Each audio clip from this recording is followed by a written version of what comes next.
Hi everyone, we are Leonor, Clarence, and me, Hassan, and this is our podcast about the role of women in the First World War.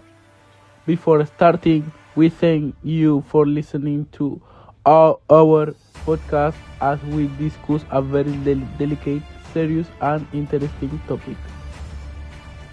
In the First World War, most of the men were recruited to fight in the battlefront. During World War, the role of women underwent a significant change.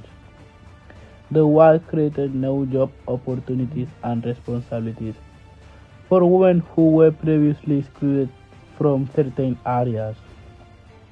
For example, many women took on roles in the industry and in nursing service, leading to greater recognition of women in the medical professions. In terms of direct participation in the war, more than 12,000 women enlisted in the United States Navy and Marine Corps, and approximately 400 women lost their lives during the conflict. In the case of Australia, 2,139 Australian nurses served during the war, and their contribution turned out to be more significant than initially expected.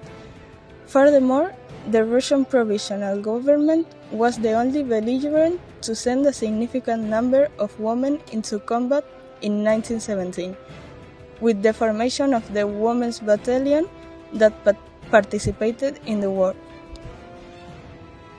The massive mobilization of the civilian population during the war led to the massive incorporation of women into the labor market, which decisively influenced the change in the role of women in society. This change also had an impact on the fight for the right to vote and for the demand for the social, political, and economic rights of women. Several posters, we have been able to observe several inequalities. In the first poster, women were given a plowing machine like animals.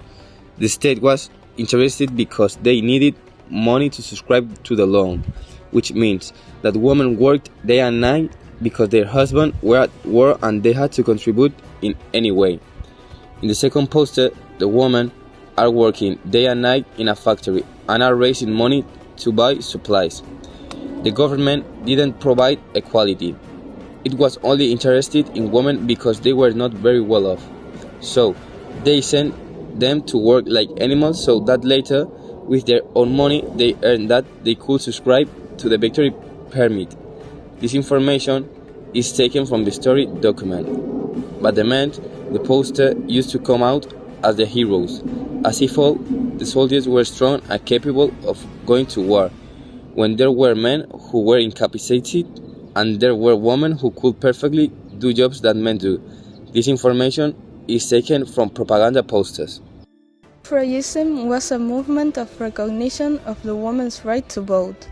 This movement started at the end of 1840 decade in the USA and with a strong establishment in the UK, and since 1865 it spread to all Europe. The fact that women could take men's working positions during the war was what promoted women's rights at the time. After that, in 1918, women who were older than 30 could vote in the UK, and later they could do it since 21. This information was taken from the University Pompeu Fabra and the document of history class. To sum up, the First World War represented a turning point in the role of women, opening up new job opportunities and responsibilities that were previously closest to them, and contributing to a significant change in their status in society. All of the information that we said was taken from Wikipedia and National Geographic. Thank you for listening our first podcast.